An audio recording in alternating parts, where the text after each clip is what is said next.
welcome to another episode of the SD4L show. I'm Justin Thind. I'm here with Matt Sheehan. Let's go. And look at that energy. How you doing today, Matt? Let's go. I am sensational, my man, Justin. How on earth are you doing over there? Because, hey, it's about time someone asks you how you are doing. How you doing over there, man? This is not the week, Matt, to ask me how I'm doing, so I will skip past that question. That was stupid on my part. That was really stupid on my part. That's right. And no, it's not anything personal, everyone. Like it's nothing actually serious. It's just JT roots for a god awful NFL team that got what was the score? 86-13. Just aced out of the playoffs of the Bucs. It's better than I thought it would be. I placed a $5. I placed a $5 bet for them to lose 34-13. Okay. And it was $5 to win, I think, like 11,000 or something like that. Yeah, sure. Wasn't that bad. So I'm kind of disappointed that they didn't really twist the knife. But okay. Oh well, what can you do? What can you do? So you're doing okay then. Congratulations. You know what? Congrats on Monday's game. We'll just leave it at that. But hey, in teams that were green and white that actually make people happy, let's talk Spartans, man. This is going to be a not the Tulane Green Wave. We can get to them later, I suppose. Okay. Right. We could give that a try. Yeah, maybe some North Texas talk here in a little bit. For the 8-minute mark. Yeah, if you don't mind. Thanks for doing that production right there. No, Justin, like we have a full house of assistant coaches on the field. We're bringing the meat over, baby. Woo! Meat season. Mm-hmm. You got the lowdown on him, don't you? Yes. Coach Meat, Demetrice Martin, who played at Michigan State in the early 90s, was all Big Ten first team in 94. Had 7 interceptions, which is, I think, the third highest mark in a single season in MSU history. He's back, coming over here from Oregon. He was the pass game coordinator and the defensive backs coach for the Ducks, cornerbacks coach specifically. And he had a very successful 15-year career as ADB coach all around the Pac-12, was at UCLA for 6 years. The final 3 years of that, he had an associate head coach title. He has landed 28 4-star recruits as a primary recruiter at the very least. That's not a foolproof method of tracking that because a lot of 24/7 profiles don't list a primary recruiter for some kids that commit, but 28 at the very least is a really good number. Put guys in the NFL. Obviously, Christian Gonzalez coached him at both Colorado and Oregon. Darnay Holmes, who's on the Giants right now, is a 3rd-round pick. Other guys as well, but Desmond Trufant way back early in the days. And then also guys at other positions that he didn't actually like develop, but he recruited kind of like a 5-star in Jalen Phillips, who had a great season with the Dolphins this past year. He recruited him to UCLA and a few other guys outside of his position group as well. Kenny Clark, defensive tackle at UCLA, who's doing really well for the Packers right now. Another Pro Bowler there. So guy knows talent, guy lands talent. He hasn't, like, his NFL track record itself isn't massive. Like, other than those guys I named, I think there might be like 2 or 3 other guys. But a lot of that is he kept seeing himself get promoted, like, after 2 years everywhere he went. Well, I guess not promoted, but like going from in Arizona to a UCLA. Yeah. Right. And then like after 6 years of good run at UCLA, like then kind of, then a new staff, they didn't retain him. So then he goes to Colorado, then he gets promoted from there 2 years later to Oregon. And Christian Gonzalez, he had in that kind of stretch of his career. So, but you kind of get the point. So he's not there long enough really anywhere, but he's also moving up places. It's not just he's looking to leave anywhere to get out. So makes sense there. But most importantly, the units perform well, and he can recruit well. So if the NFL laundry list isn't looking like a BT Jordan client list, so be it. But he's a guy that kind of produces results. So looking at some of the on-field success throughout his times here, like in 2015, UCLA had the 7th best passing defense in the nation, according to pass efficiency, 22nd in the interceptions with 15. Those were 2nd and 3rd best marks in the Pac-12 that year. They only gave up 12 passing touchdowns on the year, which was the lowest in the Pac-12. The following year, they led the Pac-12 in pass defense, allowing the fewest yards per game, lowest average yards per pass attempt of any school. They also led the NCAA they were 18th nationally in pass efficiency, led the Pac-12. Sorry, completely messed up that sentence there. And then the year after that, he had 4 all Pac-12, at the stretch after that at Colorado, they had 4 all Pac-12 honorees. as you can see, left eye definitely needs some context there, but didn't want to No, skip. you're fine. You're And thriving. Come on. essentially, everyone got the gist there that the units as a whole perform well. Pass efficiency is always a metric that stands out. They always are highly ranked in yards per pass. So a lot of the times, like even like some of those UCLA defenses that might have had like the Jalen Phillips and had a good run defense, they might throw against them a lot. So maybe passing yardage per game might have been closer to the 300s. The pass yards per play are kind of the more crucial thing there. But Matt, what do you think about this hire? Just looking at it on paper. I like it. And I look at it from like the whole macro level too, of just how they rostered all 10 coaches here. And they didn't just put one that was specific for special teams coordinator. I do. And I know I'm going away from the coach meet here, but I do like that they did two special teams coordinators, both guys with a little bit of experience in their past. It's not like they just, threw it to some random guy that has never coached special teams before and said, I guess you're the special teams coordinator now. Like, no, both Will and Banafa do have special teams coordinator experience in their past. And I do like just throwing two secondary guys on the same staff. Now, is that because, like many State fans, I've almost bashed my head clean through the drywall watching some secondary play here in recent years? And the more coaches for that group, the better. Yeah, maybe. But also, cornerback and safety is different enough of a position to merit their own assistant coaches. And when you get a guy like Coach Meat with, like you said, over a decade of great experience, both on the recruiting trail and producing guys to all conference level talent, yeah, how can we say no to that? I do have a question for you, and I'm going to put you on the hot seat here. I'm going to just try to squeeze as much juice out of this insider orange that I can. Obviously, he's an alum of Michigan State. When Michigan State comes calling, that makes it a little appealing. Hey, 517 area code. I'm familiar with that. All right, let's go back home. But it's not like Oregon is just some downtrodden program that is on the downfall. Like, that is a program on the rise. Like, that is a strong place to be. Do you know how hard it was to pull him away from the Ducks program? Was it as easy as like, hey, come home, or was it a little challenging? Yeah, so that's kind of why this took so long, because it wasn't necessarily easy. But at the same time, Oregon wasn't going ahead and telling him, hey, if you stay, we'll make sure that you kind of get a look as a defensive coordinator here in the next season or two. Like, they weren't throwing the kitchen sink at him, but this was not kind of one of those things where, like a Travaris Tillman going to Georgia Tech a few years ago, right? Like, where everyone knew, like, that was like the nice way of firing him.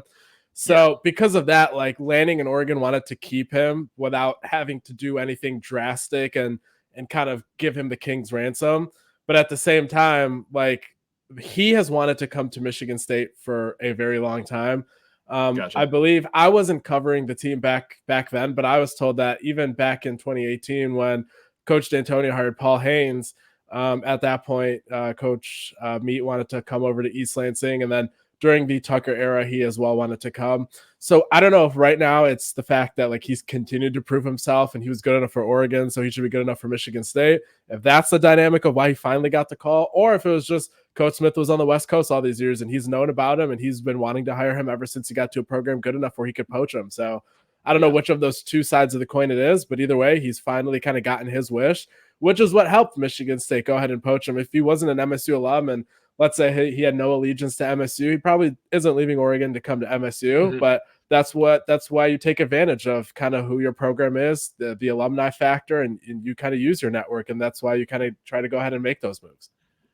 Overall, I'm feeling good about all 10 assistant coaches too. And I say that knowing full well, like, you really have to go out of your way to hire an assistant coach and have the fan base without even playing a game be like, oh my God, horrible hire. Like, most of the times when you do hire an assistant coach, you can talk yourself into them being a really good hire. Some it's very easy, like Coach Mead, or others it's like, hey, like Chad Wilt, okay, you just coordinated or co-coordinated one of the worst defenses in the Big Ten the last few years, but you can always say, like, okay, well, he's only an assistant coach. He has coordinator experience. He knows what it takes to be a big dog, but he's not going to be that role. And yes, he's familiar with Rossi. So I don't know. I know I just sound like a Homer fan saying, like, hey, great staff so far, but really, I mean, it's been a nice methodical hiring, taking guys that he's familiar with from Oregon State, plugging them in, and then also going a little outside his comfort zone because, well, outside his comfort zone is just the Midwest.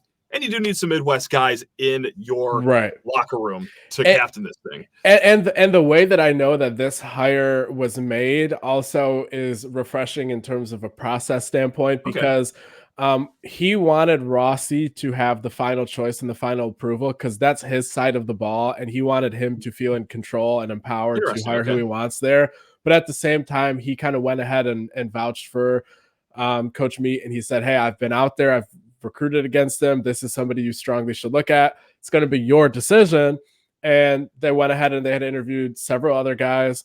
I think Archie Collins at Pitt was another guy that they considered quite closely.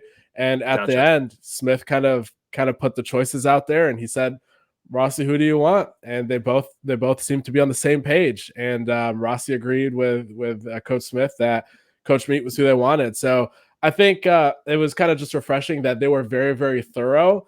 And they just came to the same conclusion, and it was Smith letting his DC hire who he wanted, and it just happened to be who Smith also wanted. So that was good. And then at the same time with the Wilt hire, which yeah, we'll see. I'm in wait and see mode on that one for sure. Yeah. That was someone that Rossi had wanted for a long time.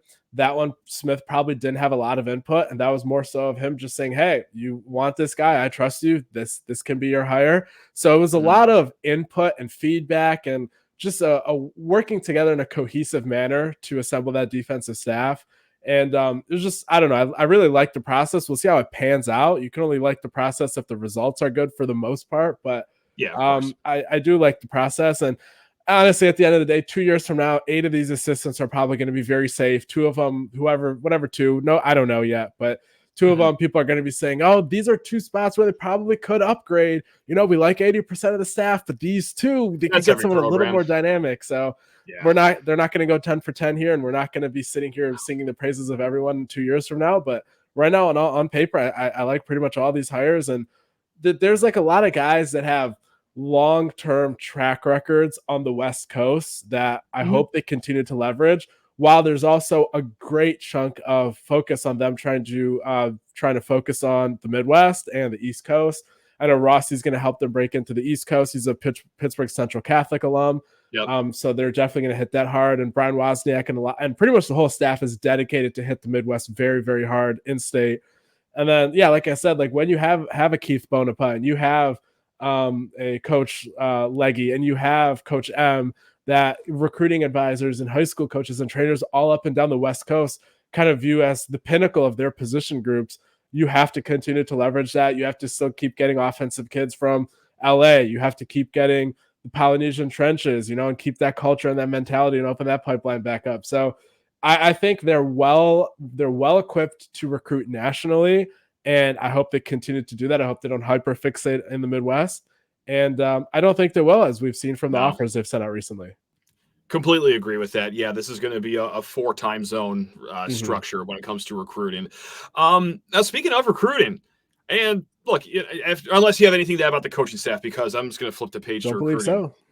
There we go. Because we don't get a lot of weeks or moments in the full calendar year where things are like a little quiet in college football. And now that the 10th hire has been made, all right, the next thing is recruiting and transfer portal. But even that's kind of at a lull right now. Right. Except for one FCS All-American offensive tackle that has Michigan roots, Luke Newman of Holy Cross.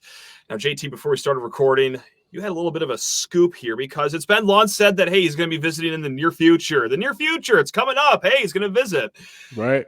Have any hard dates on that, though, over there, JT? Yeah. I checked in with my colleague Corey Robinson. He's been kind of all over this one as well, and I think some other sites might have touched on it in the past. But tomorrow is I guess this will probably be posted in the morning as we're recording here late at night on Wednesday. But so later today on Thursday the 18th. Luke Newman is coming back home, I guess I should say. Bloomfield Hills, Brother Rice is where he went to high school before he went to Holy Cross. So it's going to be stepping foot back in the home state, which I guess I'm assuming is where he's been the last few weeks. But he's going to be visiting Michigan State officially. He's going to be obviously someone they try to land on this visit. Left tackle type of the future, next 2 years at least, I would say. He has 2 years of eligibility, so those are probably the 2 years you'd hope to have him here. He is probably going to, if he commits, he's probably going to walk into the starting job at left tackle, and then you're probably going to see Ethan Boyd or maybe even Brandon Baldwin, but probably definitely Ashton Lepo all battling for the right tackle spot. No, I could be wrong. And if Ashton Lepo wins that left tackle job, or Brandon Baldwin takes another step and wins the left tackle job over Luke Newman, and he's the backup, you take that. That's kind of what you're hoping would happen. But right now, I would guess that he'd probably be your starting left tackle. Boyd would probably be the right tackle. Baldwin, the first guy off the bench, and Lepo, the guy that has the promising future that just has to wait one more year to probably finally finish his development to the point where he starts at the Big Ten level. Stacking depth, though, I mean that's just the name of the game, and we learn that lesson as the years go on here, because hey, injuries happen in football. How about that? And of course, it helps when guys push each other starting in spring practice. Now, Luke Newman, just like you said, Bluefield guy. I'm sure he grew up with some green and white in his house.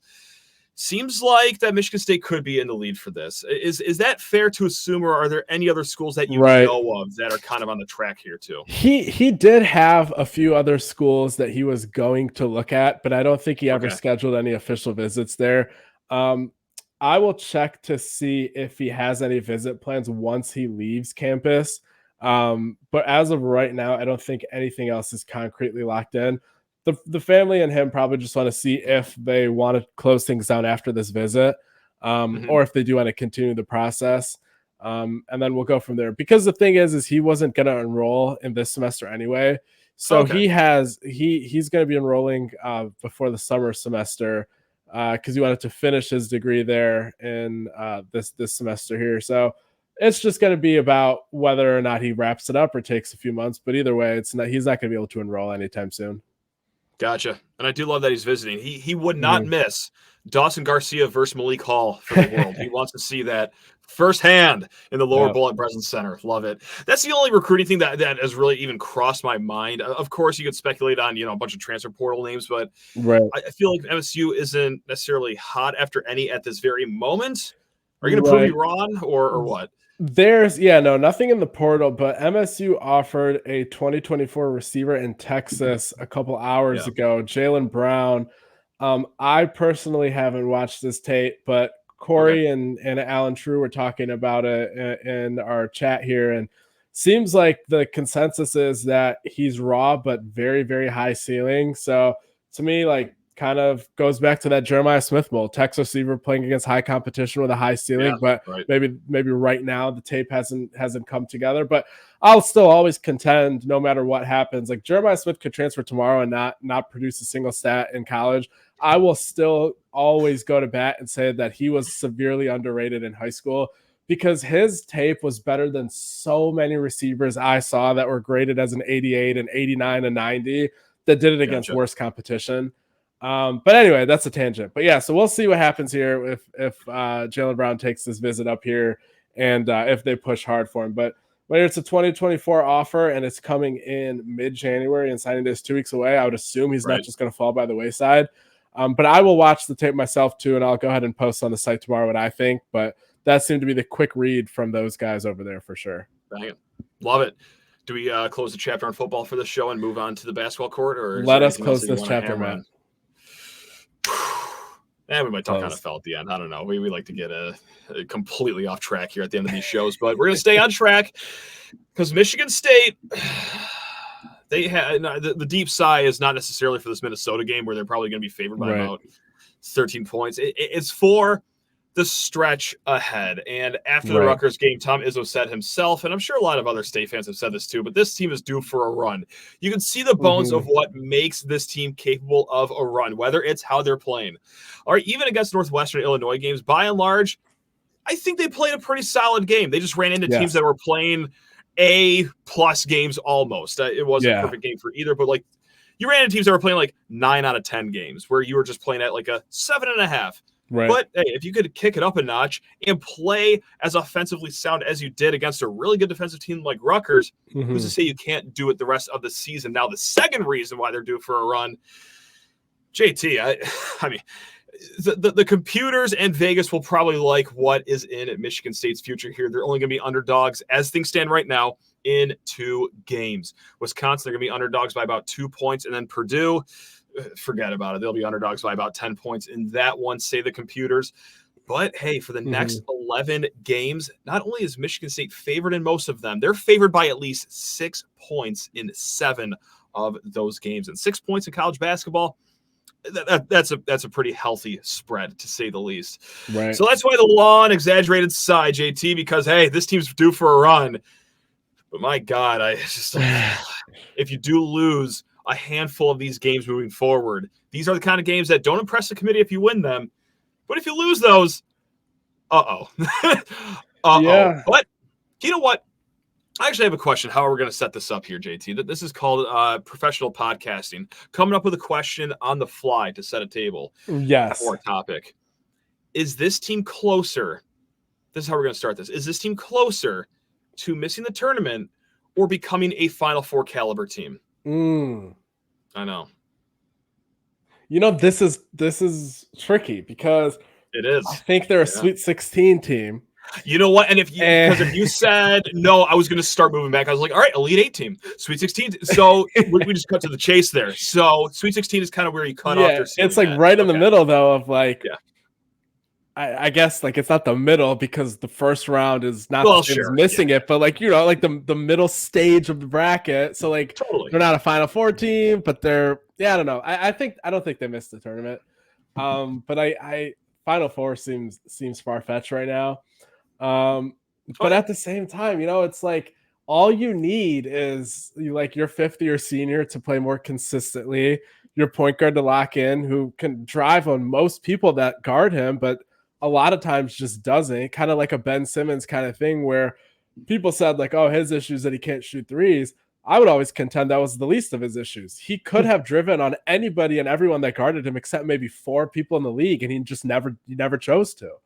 Sure. And then like that's kind of the vibe I get from AJ is like when you see him drive like 3-4 times in a game, like sure, he had those first half layups missed against Illinois, right? But like he can get past almost anybody, and he doesn't have a lot of those games where he's just missing layups. So if he takes charge, if Tyson isn't passive coming out of the gate, if like your fifth-year guy just simply is assertive and doesn't kind of get pushed to the side just from 2 bad shots, and the bigs just come in and are active, like they're not going to lead the way, but just get your hand on every ball that goes up, and that's it. Like give your max effort. They can easily pull it together and maybe make a Final Four, but it's just you haven't seen all those pieces come together for a 2-week stretch all season. Maybe you've seen it for exactly 2 weeks after that Baylor game up until Northwestern, but you know what I mean? Like there was no game outside of the state of Michigan. So like eventually you have to see it happen in order to say that it's going to happen in March. But it's not that far-fetched, I guess. I shouldn't have said it's far-fetched to see a Final Four. It would just require a culmination of things that has not come together yet. Yeah. I mean, both are far-fetched, in my opinion. Missing the tournament seems far-fetched. I know there's a lot of alarmists, and believe me, guys, like I'm not the happiest peach on the tree after they lose these road games. Like I'm pretty emotional after these games, but as you sit down and look at it from like a macro level, and I know that there are some bracketologists that have Michigan State as their first 4 out. That's just as things stand right now. Like if the tournament tipped off on January 18th, like they would be really close to missing the tournament. But with everything they have in the future, if you look in the future, like there are some sites out there where you can plug in some things, see what the future holds. And if things go the way they're supposed to go, they could be up to a 5 or 6 seed. Right. Again, like a Final Four is still far-fetched, but I think so is missing the tournament right now. Right. I will knock on wood. I don't want to jinx anything here. I don't want to see them lose to Minnesota tomorrow night after I just said all that, but it's not the season that we all expected so far, but like I don't think those losses on the road are going to cripple this team because I know that this is the most ridiculous thing to talk about and like have a smile on my face when I talk about it, but they're good losses. I mean, they're quad 1 losses for the most part. Like it's nothing that the committee is going to look at and be like, trash. Right. That's what makes it so kind of frustrating to the point where like, you can't even like be mad at the team or just like kind of throw a fit and be like, oh, I'm out on this team because like, I can. First of all, like we don't I'll come crawling back, but like you know, like watch every game either way, even if we said that, so it doesn't matter. But like, my point is like there's no loss that you just sit there and you're like, you know what? I don't think they have it in them. It's just not that year. Maybe next year. Like you're not fully pulled out of it from anything we see, but also they haven't gotten over that hump and then said, all right, they can win those close games. So like you're kind of caught in the middle of, you're definitely not out on this team just because they haven't really had an ugly loss. Like Nebraska, like they've faced, I mean, tonight I know that they had that injury. Yeah. I don't know. But like, you know, like they haven't had a bet. Like Wisconsin, they've gone on a run up until they lost to Penn State last night. Of course. Like, I don't know. I don't think that there's really anything to be embarrassed about in anything that's gone on this season. It's just they've had too many of those losses that they could have won. That's really all it comes down to. And honestly, like Maryland, 2 games from now here on Sunday at noon, that kind of scares me. Terrifies me. Yeah. Right. Like I think they pull it out against Minnesota here tomorrow, or I guess tonight when people watch this. But like reading Maryland's results since December started. Win at Penn State, win versus Alcorn, win versus Nicholls State, whatever. Win at UCLA by 9, win versus Coppin State. Lost to Purdue, who's number 1 at the time. Yeah. Lost to Minnesota by 3. Win at Michigan, win at number 10, Illinois. And then right now they're tied 45-45 with Northwestern in Chicago. So in Evanston, I should say. But you are looking at a team that's only 2 losses since December started, is number 1 Purdue and by 3 to Minnesota. So like, again, is it a team Michigan State should beat? Yes. But again, is it a team that's horrible? No. So I don't know. And it's on the road, of course. Right, yeah, exactly. That's all I want to see on this stretch here. It's not necessarily like, oh, I want to see blank from this player, or oh, I want to see this stat after this amount of games. Like, no, it's just a very elementary thought that I have of what I want to see here in a little bit. Road wins against just like teams with a pulse, you know, like that Maryland game. And then you beat Wisconsin and Madison. Right. Okay, it's obviously going to change really how I view this team. But yeah, or even just that road game at Minnesota here in a little bit. I like just get some road wins in any possible way, please. The most Michigan State 2023-2024 thing that could happen is they beat Minnesota and then they lose to Maryland and then they come out and they beat top 15 Wisconsin the very next game. Like that would be the most this year's Michigan State team thing that could happen. That is such a great question. And like this even goes beyond just like this year. Like just what is the Michigan State that we've known? Right. Even when MSU was like really good, like even in 2019 they had that little 3-game skid. But like it's smashing Minnesota with a meat cleaver on Thursday night. It's going into 2. You know what? Just like a great win. Like just a no doubter. Like it's already a 20-point game. Yes, Izzo's flirting with a double-double here. Like, that's how much of a beatdown it is. Like, something crazy against Minnesota. And then Maryland, you eke out a 2-point win on the road. You beat Wisconsin in overtime in Madison. You bludgeon Michigan at the end of the month. And you're feeling spicy about this team. And then you lose by 16 at Minnesota. Like that to me is just like as MSU as it could possibly get here. Is just like, whoo, really get us at a fever pitch of fully believing, have everyone booking flights to Phoenix, and then have Dawson Garcia go for a smooth like 27-18 at the barn over there on a snowy Tuesday night in Minneapolis. That's just that would be the Michigan State that we know at least. Here's kind of what I'm just gonna say these predictions so I can cut this up and post it if it happens. That's a great idea. Okay. The running through pretty much the whole slate. Sitting here today on January 17th, the way that would be the most like Michigan State 2023-24 type of way for this to go is kind of a win versus Minnesota tomorrow. Like that one we kind of like agree on is it needs to happen, should happen. Yeah. And a loss at Maryland and then an upset win at Wisconsin. Okay. A blowout win against Michigan. You're just sky high, just absolutely sky high. And then you add a revenge win against Maryland, and the vibes are just the best they've been since like a couple days after the Baylor game.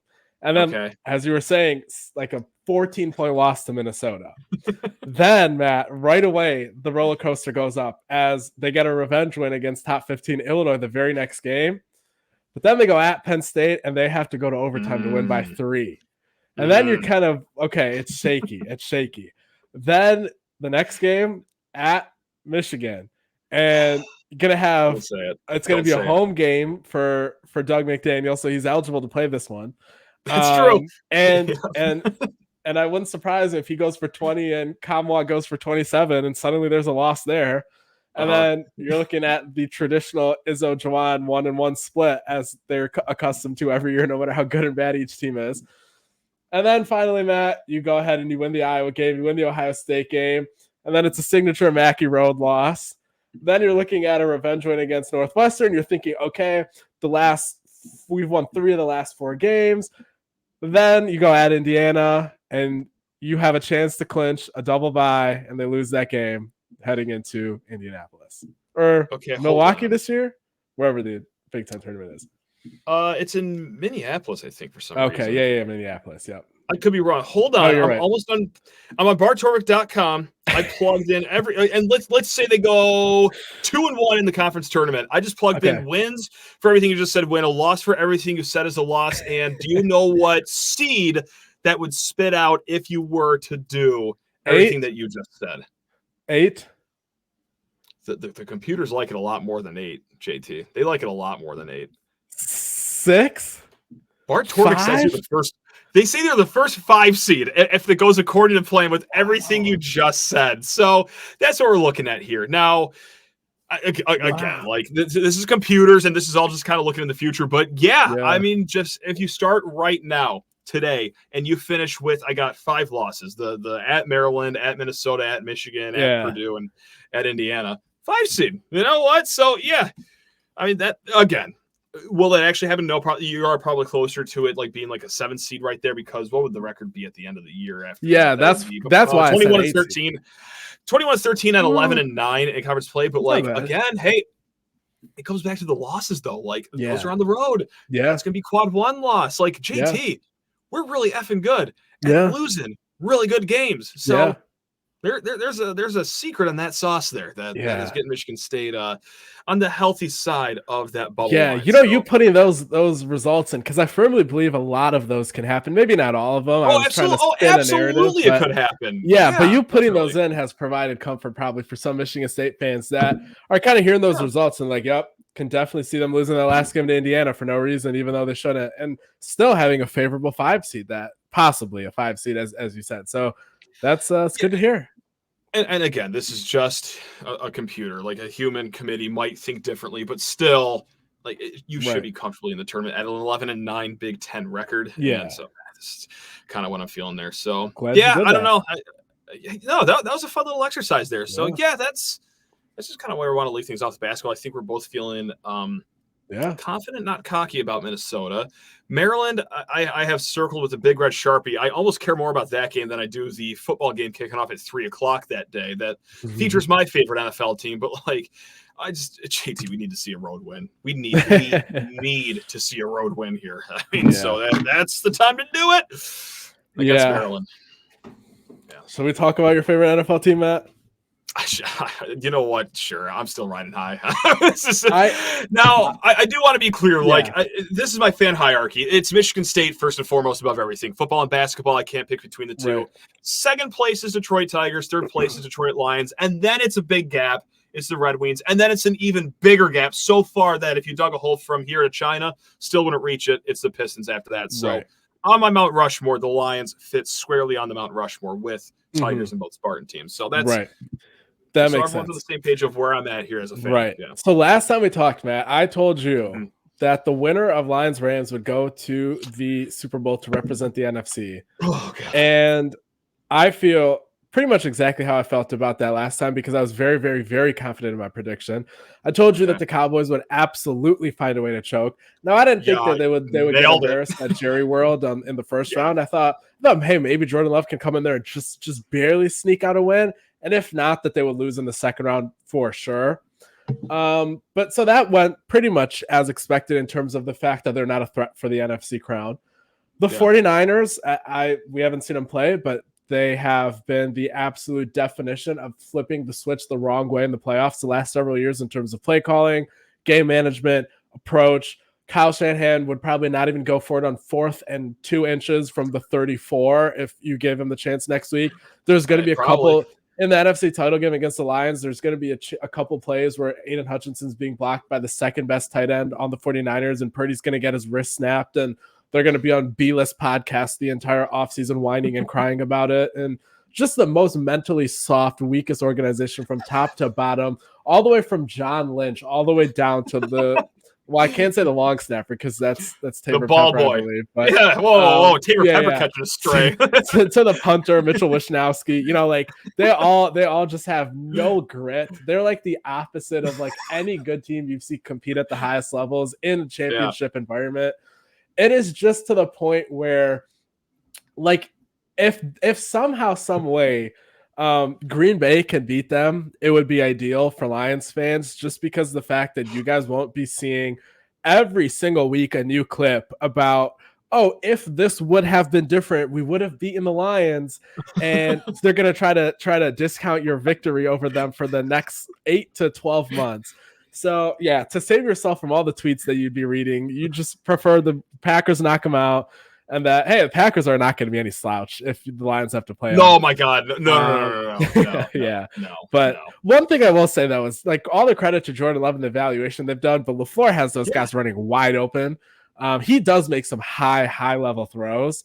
And there's a little bit of that with the Texans, too. Like CJ Stroud makes some of the hardest throws you'll see, but Bobby Slowick has a lot of those guys running wide open, too. But like, let's see. Let's find out what those guys are about. I think either way, the Lions beat whoever wins the Green Bay. And one thing I will say is whatever money that people have. Now, this is not financial advice, but whatever money you have, take it out, put it in FanDuel, and put every penny you have on Lions minus 5.5. The line moved to 6 or 6.5. Definitely alt-line that down to 5.5. And I think that's going to be my biggest single bet of the season. Here when I place that here in the next 3 weeks, but do not do it just because I said it, because if you lose your house, I can't help you. Yeah, and that's interesting too, because Tampa Bay is getting the highest percentage of the bets between the two teams. They're getting 61% of the bets and 53% of the money, which is trends that I love to follow. I do love to follow that. I love to fade the public, obviously, because the old adage of, hey, Vegas ain't keeping their lights on because the public wins so much. Like, there's something to that. So no, I do like that. No, as far as talking lines, like I couldn't say more eloquently than you just did. Not just with the team, but also like what you have to look forward to in the future. But no, it's just a special season for the Lions, man. This is obviously, that goes without saying. It's history. It's decades of angst, anger, feeling pissed off, and then it just all washes away like that against Matt Stafford. And that's what, not to look across the box, because look, that's a really good team.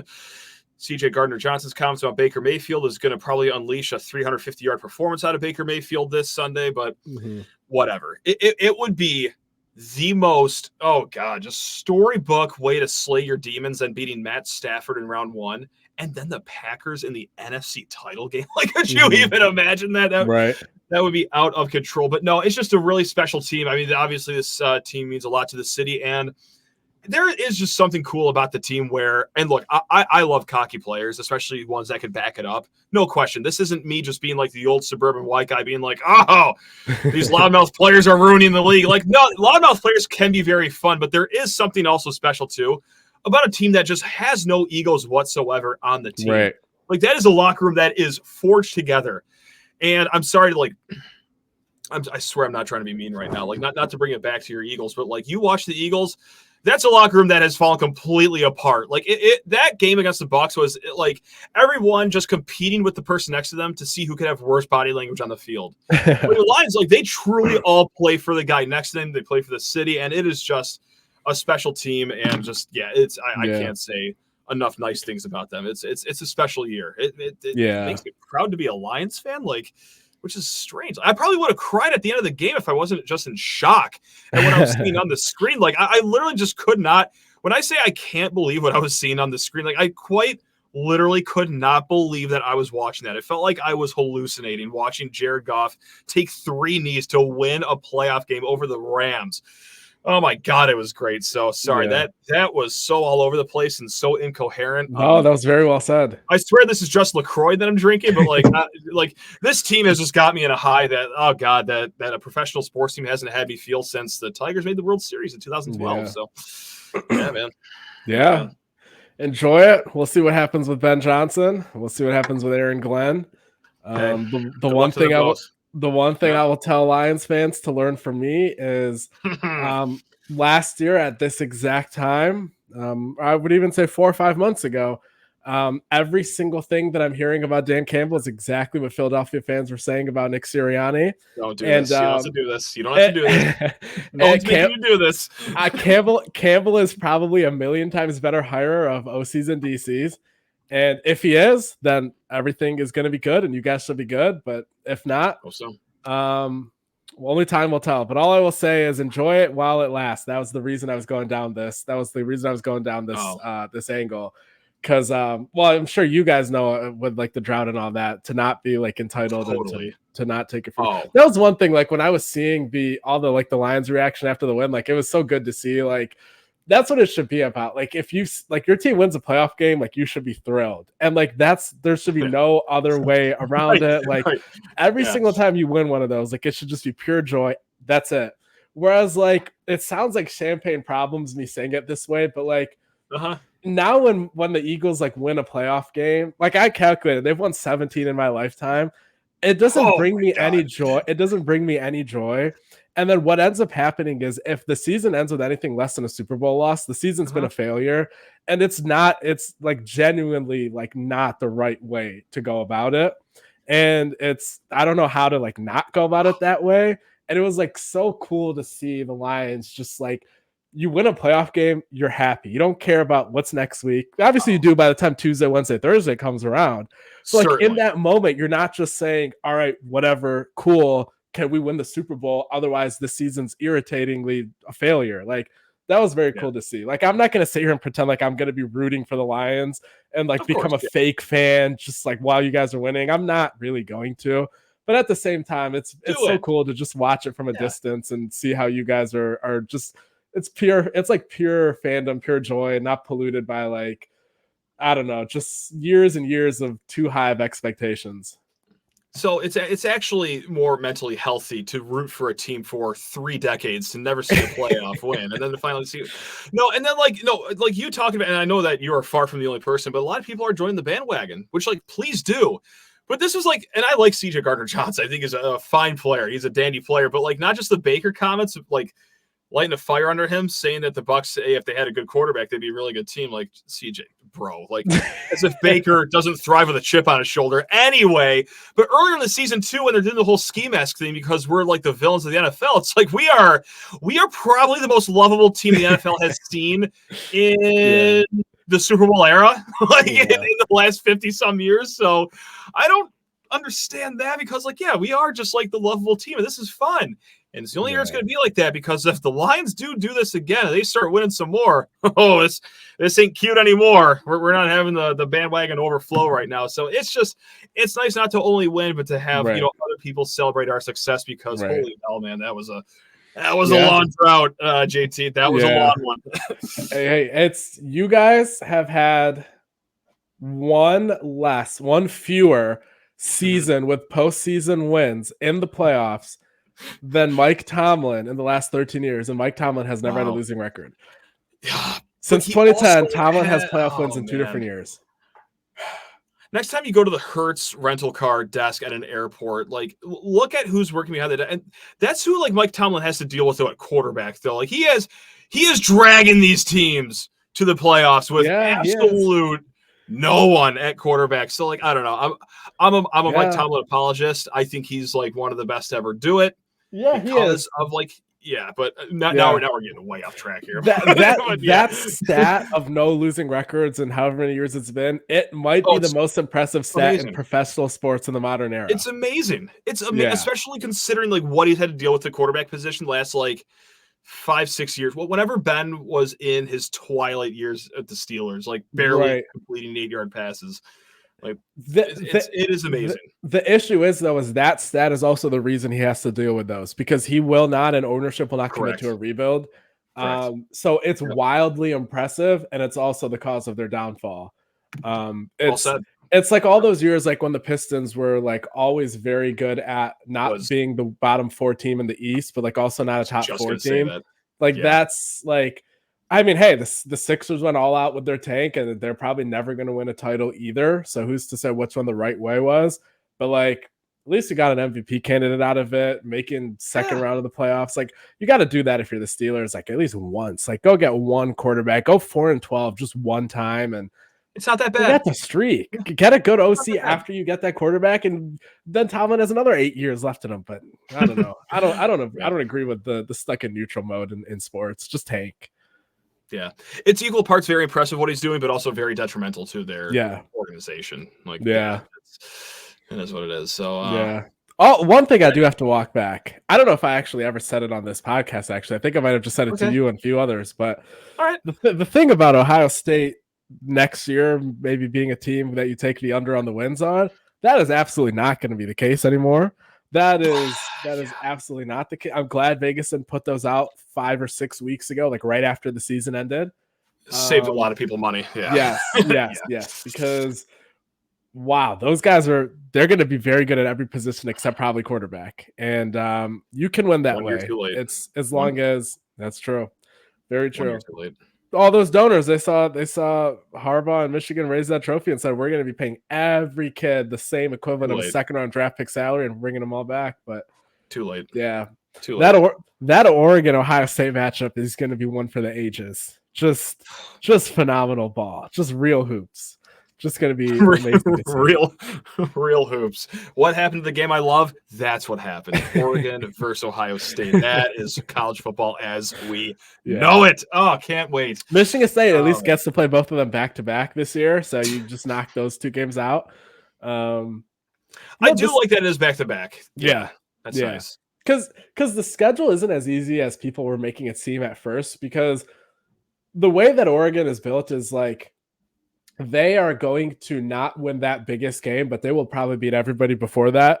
And that was always very scary to me. In Ohio State, I just think Michigan State can't beat them this early in the Smith era. So to me, those are auto losses, and you're probably looking at 3-2 after 5 games at best. Also, you have that game at BC and the game against Tom Herman in week 1. So, I mean, we're not going to dive into the whole schedule, but I think that this year's schedule is probably as hard as it would get, because in a future year, like say you swap out Ohio State or Oregon for maybe a Penn State, I don't know. Like, I don't think that's any tougher. So I think, right, Matt, that was the original perception, is this is as easy of a schedule as you could hope in the expanded era. I don't know if I agree with that, but I don't know. It's gettable. I mean, just the way that they're structured too. I mean, I don't know. Maybe this is going to run like at the end. My brain works, but like the first chapter, hey, the first 4 games, doable. The second 4, terrible, awful. Like, that's gonna be very hard. Right. But hey, you get Iowa at home at least. But then the last 4, okay, hey, 2 of the 3 chapters look good. I don't know. Maybe that's just like how like my that makes sense. That does make sense. There's a run to start the season. There's a run to end the season with momentum. That does make sense. The way I was just looking at it is, who are your 3 hardest opponents? And could you have found 3 harder opponents? And to me, the answer to that is no. But everything else there is true that you said. No, that's fair. But yeah, anything else? Quick, go ahead. Yeah, there is. There was college football news that broke that's very relevant to Michigan State. Talia Tagovailoa, no, you will not be going back to Maryland for a 19th season. The NCAA said enough. Go get a job. So thank God, because going there week 2, and we all know early season Maryland versus late season Maryland are 2 very different teams. At least they have their 17th year quarterback not returning. So very, very happy to hear that news this week. Thank you, NCAA, for finally doing something correct. Yeah, I cannot believe that was something that they were going to be looking at. Yeah, I guess I should have mentioned that when I just said they'd be starting 3-2. But like, Talia like not being part of that, I think is a win. Delightful. Delightful. And actually, no, that would be 4-2. But yeah, because the game that's not listed here is the one that's still the TBD. So you could possibly look at a win versus FAU, a win at Maryland, ideally, the TBD game, and then at Boston College. So you could be 4-0 to start the season, 4-2 after the 2 hard games. Then you get the bye before you get Iowa, Michigan, Indiana, and then a double bye, and then Illinois, Purdue, Rutgers. So it seems like there's a double bye denoted here on the Free Press website. I think so. Okay. But all right, we did not need to do a schedule preview. That's my bad. I apologize. But it is what it is. No, we'll get to it in August. No, my favorite, and this happens literally every single show. This is a little peek behind the curtain to all the viewers. Like, we were wondering, hey, do you think we're going to get to over 30 minutes here? we're in minute number 50 right now, just because we just ramble about just inane nonsense at the end of the show. Oh man, we could have done 4 hours and 30 minutes if I started talking about NFL head coaching candidates right now and how Bobby Slowik's scheme is just electric. Division by division, just breaking it down. It would just be a hoot and a half. Ejiro, I'm sure the 6 listeners that are still around right now would love that. The absolute GOAT defensive coordinator, just low-key being on the Panthers and nobody even knows. Top 2 defense, but like with no time of possession help from the offense. No, none. No, defense is on the field for 51 minutes per game. It's tough. It's tough out here, those Charlotte streets, man. It's tough. All right, Matt. It was excellent diving into all of these topics. Good luck to your Lions this weekend. Thank you. Hopefully they destroy the 49ers next week if Jordan Love cannot do so this week. And look forward Bucks to first. Bucks first. No, it's over. It's a wrap. The Bucks, Matt, last year's Eagles team beats this year's Bucks team 52-7. And last year's Eagles passing offense was garbage against anyone that's a top 14 quarterback. They feasted on the bottom 20 something quarterbacks, but like they got absolutely wrecked by whatever. Not going down that road. Okay. All I will say is do not let Matt Patricia convince you that Jonathan Gannon last year was any good. He was not either. And with that does it for this week's episode of the SD4L show. I like that. And appreciate you joining, Matt. Appreciate everyone for listening. Make sure you like and subscribe, and we will see you next week.